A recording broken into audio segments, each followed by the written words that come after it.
The hegemony of Velnash had spent 80,000 years perfecting what they called the obeisance matrix, a quantum biological field that could make any sentient being bow faster than you could say submission coefficient. It was, by all scientific measurements, the most elegant solution to the problem of governance ever devised. Why waste time with complex political systems when you could simply make everyone physically incapable of standing upright in the presence of their betters? The technology was beautifully simple in its sophistication. Quantum resonance generators embedded in every Velanash citizen's crystalline exoskeleton broadcast harmonized frequencies that interfaced directly with the neural pathways responsible for posture and balance. The moment any lesser species encountered a Velanash official, their spine would automatically curve into the perfect 67.5-degree bow. Their head would lower to the precisely calculated angle of 23.2 degrees, and their entire nervous system would flood with biochemical signals of profound respect and submission. The Ministry of Prostration Affairs had catalogued exactly 1,847 different species across 1,200 star systems, each with their own unique submission coefficient. The Drakmari warrior caste, for instance, took a full 0.8 seconds to bow completely, a shamefully slow response that relegated them to the third tier of galactic citizenship. The gaseous Nethkari, on the other hand, could compress their molecular structure into a bowing configuration in just 0.2 seconds, earning them preferential trading rights and better parking spots on space stations. The bureaucracy had grown magnificently bloated on this predictability. The Department of Genuflection Efficiency published quarterly reports on submission response times. The Bureau of Postural Compliance maintained detailed files on every species' optimal bowing posture. There was even a specialized sub-ministry dedicated to measuring the precise angle at which different alien anatomies achieved maximum respectful curvature. Supreme Hierarch Cathomoran kept a collection of holographic recordings showing the first bow from each newly contacted species, displayed in his vast crystalline office like trophies of conquest. The Velanash took particular pride in the fact that no species had ever taken longer than 1.2 seconds to submit. It was, they believed, proof of the universe's fundamental recognition of their natural superiority, which made Captain Brick Kowalski's arrival at Mining Station Helix 7 considerably more problematic than anyone had anticipated. Brick was the kind of human who looked like he'd been carved from a particularly stubborn piece of granite.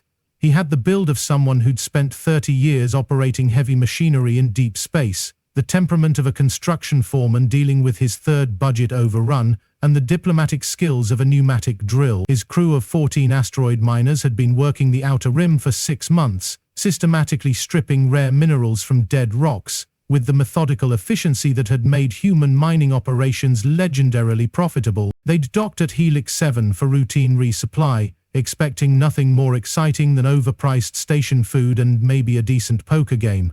What they found instead was a reception committee of 3 Velanash supremacy inspectors, surrounded by a crowd of various alien species, all bowed so low their faces were practically kissing the deck plating. Inspector Vextall approached the docking bay with the serene confidence of someone who'd never encountered a problem that couldn't be solved with the right frequency of quantum biological domination. His crystalline exoskeleton began to glow with accumulated resonance energy, and the obeisance matrix activated at full power. The effect was immediate and spectacular. Every alien within a 50-meter radius dropped into perfect submission posture so quickly it sounded like a synchronized swimming team hitting the water. The Drakmari security guards folded their massive frames into respectful bows. The Nethkari compressed into dense, humbled clouds. Even the station's maintenance robots, equipped with artificial intelligence sophisticated enough to recognize authority, powered down their primary systems in a mechanical approximation of reverence. Brick walked down the loading ramp, took one look at the sea of bowed beings, and said, "What the hell is wrong with everyone? Is there a gas leak or something?" The silence that followed was the kind usually reserved for moments when fundamental laws of physics decided to take a coffee break. Vexthal's crystalline structure flickered with confusion. His obeisance matrix was operating at peak efficiency, broadcasting submission frequencies powerful enough to make a small asteroid develop a respectful attitude. Yet this stocky human was not only failing to bow, he was actively looking annoyed. "Are you having some kind of seizure?" Brick asked, studying Vexthal's increasingly frantic light display. "Should I call medical?" Rodriguez, you see this? This guy's flashing like a disco ball. Chief Engineer Rosa Rodriguez emerged from the ship's engine compartment, wiping her hands on an oil-stained rag. She was a compact woman, with the kind of practical intelligence that could solve complex engineering problems while simultaneously calculating fuel consumption rates and wondering what was for lunch. She looked at the scene of mass genuflection with the detached interest of someone who'd seen stranger things during reactor maintenance. Maybe it's some kind of cultural thing, she suggested, like a prayer ritual or something. The Velanash inspector's glow intensified to levels that were beginning to interfere with the station's lighting systems. This was unprecedented. In 80,000 years of galactic domination, no species had ever failed to recognize the natural authority of the obeisance matrix. The quantum biological frequencies were based on fundamental neural architecture, common to all known intelligent life. It was scientifically impossible for any sentient being to resist. "I will increase the resonance parameters," Vexthal announced, his voice carrying harmonic overtones that made the kneeling aliens shiver with involuntary pleasure. "Perhaps your species requires enhanced frequency modulation for proper submission recognition." "Enhanced what now?" Brick said. "Look, buddy, I don't know what kind of weird space religion you've got going on here, but we're just trying to buy some supplies and get back to work. We've got a mineral extraction quota to meet." The inspector cranked the obeisance matrix to maximum power. Quantum resonance generators throughout the station began to overload as unprecedented levels of submission frequency flooded the area. The already bone aliens pressed themselves flatter against the deck. Several Drakmari actually began to weep with the overwhelming beauty of enforced respect. Rick continued standing. He even had the audacity to check his chronometer and sigh with impatience. "Rosa, how long do you think this is going to take?" he asked. "I wanted to finish the ore processing before the next shift change." Rodriguez shrugged. "Depends on how long they keep doing their whatever this is. Kind of reminds me of that time the artificial gravity malfunctioned in Section C and everyone kept falling over." The comparison to a mechanical failure was perhaps the most devastating insult the Velnash had received in their entire history of conquest. Around the station, other aliens began to lift their heads slightly, sensing that something unprecedented was happening. The Drakmari delegation's eye stalks swiveled toward the humans with expressions of shocked fascination. Even the Nefkari stopped their ritualistic humming of submission. Within 6 hours, emergency communications were flashing across the galaxy. The news was so unprecedented that it required 17 different governmental departments to verify a species had been discovered that was completely immune to the obeisance matrix. The Ministry of Prostration Affairs issued an emergency bulletin. The Bureau of Postural Compliance called an emergency session. The Supreme Hierarch himself was roused from his meditation on the natural order of the universe. Heath Moran was a magnificent specimen of Velnash evolution, standing 4 meters tall with crystalline formations that had been growing for over 3,000 years. His exoskeleton contained quantum resonance generators powerful enough to make entire planets develop respectful attitudes. When he spoke, his voice carried harmonic frequencies that could induce involuntary bowing in species that didn't even have spines. He arrived at Mining Station Helix 7 aboard the Supremacy vessel Inevitable Genuflection, accompanied by the full High Submission Council and enough quantum biological equipment to force a small moon into submission. The docking bay had been cleared of all non-essential personnel, leaving only the most submission-resistant aliens to witness what was being called the final bowing demand. Rick was in the station's machine shop, helping Rodriguez fabricate replacement parts for their ore processor, when the announcement came over the intercom. "All personnel report to Docking Bay 7 for mandatory submission ceremony." "Mandatory what?" Brick said, not looking up from the plasma cutter he was using to shape a new drive coupling. "Rodriguez, did you hear that? They want us to go to some kind of ceremony." "Probably another one of those cultural things," Rodriguez replied, focused on calibrating a gravity generator. "You know how aliens are about their rituals." They finished their work and wandered over to the docking bay, where they found the Supreme Hierarch surrounded by a crowd of prostrated beings. The scene was impressive in its scale. Hundreds of aliens from dozens of species, all bowed in perfect synchronization, creating a living mandala of submission around the glowing crystalline figure at the center. Ketha Moran activated his personal obeisance matrix, a quantum biological field so powerful it had its own weather system. The air itself began to shimmer with submission frequencies. The deck plating vibrated with harmonic resonance, Several nearby asteroids spontaneously developed respectful orbital patterns. Brick walked up to the edge of the prostrated crowd, looked around at the impressive display and said, "Excuse me, are you the guy in charge here? Because I've got a complaint about your docking fees." The psychic shockwave that erupted from Keth Moran's crystalline structure was visible to sensors 3 star systems away. Submission frequencies crashed against Brick's neural architecture like tsunamis hitting a seawall, finding absolutely no purchase. The human stood there, unmoved, unimpressed, and apparently calculating something on a handheld device. "This is impossible," Keth Moran declared, his voice carrying enough harmonic authority to make nearby space dust arrange itself into respectful patterns. "All intelligent life recognizes the natural order. All sentient beings bow to superior forms. It is the fundamental law of the universe." "Is it though?" Brick said, squinting at his calculator. "Because from where I'm standing, it looks like you've got a whole bunch of people lying on the floor for no good reason. That's got to be a safety violation." Around the docking bay, something unprecedented began to happen. The prostrated aliens, who had been maintaining perfect submission postures for hours, began to shift slightly. A few Drakmari raised their heads to get a better look at the human who was casually arguing with the supreme hierarch.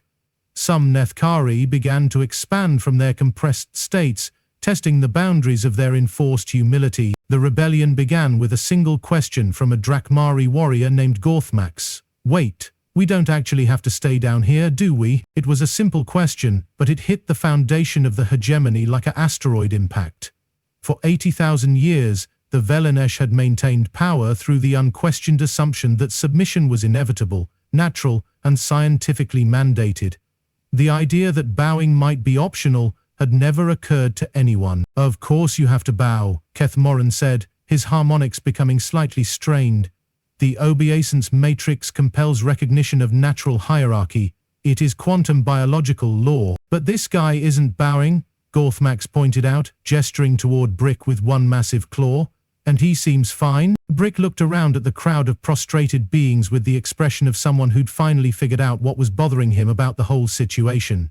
"You know what? You're right. Why are you all lying on the floor? This is a space station, not a yoga class." The effect was immediate and catastrophic. The Drakmari began to straighten up, their warrior instincts overriding 80,000 years of enforced submission. The Nethkari expanded to their full gaseous forms, filling the docking bay with clouds of liberated alien consciousness. Even the maintenance robots began to power up their primary systems, as if suddenly remembering they had jobs to do. Keth Moran's crystalline structure began to flicker with panic. "This is madness. Order must be maintained. The frequencies will be increased. Or," Brick said, "and hear me out here, maybe you could just treat everyone like adults and see what happens." The Supreme Hierarch activated every quantum resonance generator in his arsenal. The obeisance matrix reached power levels that had never been tested, broadcasting submission frequencies so intense they created visible distortions in space-time. The station's hull began to buckle under the harmonic stress. The effect on the aliens was immediate. They stood up anyway. It turned out that the obeisance matrix had always been more psychological than biological. The quantum frequencies created a compulsion to bow, but they didn't actually prevent standing. For 80,000 years, entire species had been bowing simply because they'd never thought to try not bowing. "Well," Rodriguez said, looking round at the crowd of newly upright aliens, "that was easier than I expected." The Galactic Civil War began within days. News of the standing rebellion spread through the hegemony's communication networks faster than the government could suppress it. On 17 worlds, alien species discovered they could choose their own posture. The Drakmari warrior caste in particular took to the concept of voluntary standing with the enthusiasm of people who'd been doing uncomfortable calisthenics for millennia. Brick found himself in the unprecedented position of being a galactic revolutionary leader, a role for which he was spectacularly unqualified.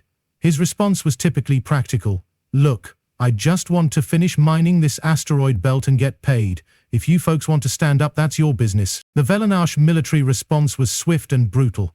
The Supreme Subjugation Fleet moved to suppress the uprising, armed with enhanced obeis matrices and enough firepower to glass entire worlds. What they hadn't counted on was the humans' approach to problem-solving. Brick treated the Galactic Civil War like a particularly complex mining operation. When Velanash battle cruisers arrived at rebel worlds, they found their submission frequencies disrupted by what Rodriguez called harmonic interference patterns, basically really loud mining equipment that made the quantum resonance generators malfunction. "You're overthinking this," Brick explained to the confused Velanash admiral over the communication channel. "It's like trying to drill through bedrock with a sonic screwdriver. Wrong tool for the job." The Battle of Velanash Prime became the stuff of legend. The Supreme Hierarch's personal fleet, equipped with the most advanced submission technology ever developed, faced off against a coalition of former client species, supported by Brick's mining crew and their converted ore processors. The Velanash opened with their most powerful psychic bombardment, frequencies so intense they could force entire populations to their knees from orbit. The human response was to activate every piece of mining equipment in the sector simultaneously, creating a wall of industrial noise that made the Oberzant's matrix sound like a whisper in a thunderstorm. "You know what your problem is?" Brick said over the tactical channel while Rodriguez used a converted plasma drill to disable a Velanash battleship. "You've been trying to solve a people problem with technology. That never works." The battle lasted 6 hours. When it ended, the hegemony's flagship was drifting powerless in space, its crew having experienced their first taste of standing upright in 80,000 years.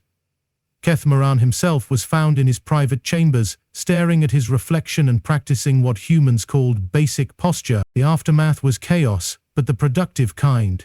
The former client species of the hegemony discovered they had opinions about governance, trade policy, and the proper height of furniture. Brick found himself reluctantly presiding over the first Galactic freestanding assembly, a role he accepted only after someone pointed out that meetings would go faster if everyone had comfortable chairs. "Here's the thing," Brick told the assembled delegates, while Rodriguez worked on installing proper lighting in the temporary parliament building.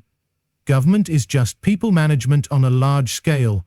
Treat folks like adults, give them the tools to do their jobs, and most problems solve themselves." The new government's first official act was to pass the universal right to choose your own posture, a piece of legislation that Brick privately thought was the most ridiculous thing he'd ever heard, but which made the former client species deliriously happy. The Velanash faced an existential crisis. Their entire civilization had been built on the assumption that they were naturally superior beings, whose authority was recognized by the fundamental laws of physics. Discovering that their power had been based on a combination of advanced technology and psychological manipulation was the kind of revelation that required extensive therapy. Some adapted, learning to appreciate conversation at eye level. Others retreated to remote worlds where they could practice their submission frequencies on rocks and asteroids. A few even joined the new galactic government, though they had to attend special orientation sessions on appropriate meeting behavior and why chairs are not instruments of oppression. The final irony was discovered 6 months later, when Rodriguez was going through the technical specifications of the original obeisance matrix. Hidden in the quantum biological architecture was a small subroutine, apparently added by the system's original program as a joke. It was designed to be completely ineffective against any species that had never heard of the hegemony of Velanash. "So basically," Rodriguez explained to Brick over coffee in the new Parliament building's cafeteria, "we were immune because we didn't know we were supposed to be impressed." Brick nodded thoughtfully. "That sounds about right. Most authority only works if you agree to recognize it." The galaxy had learned an important lesson. Sometimes the most revolutionary act isn't grand gestures or violent resistance. Sometimes it's just refusing to get down on your knees and asking why everyone else is on the floor. And sometimes, if you're really unlucky, someone will ask that question while operating heavy mining equipment.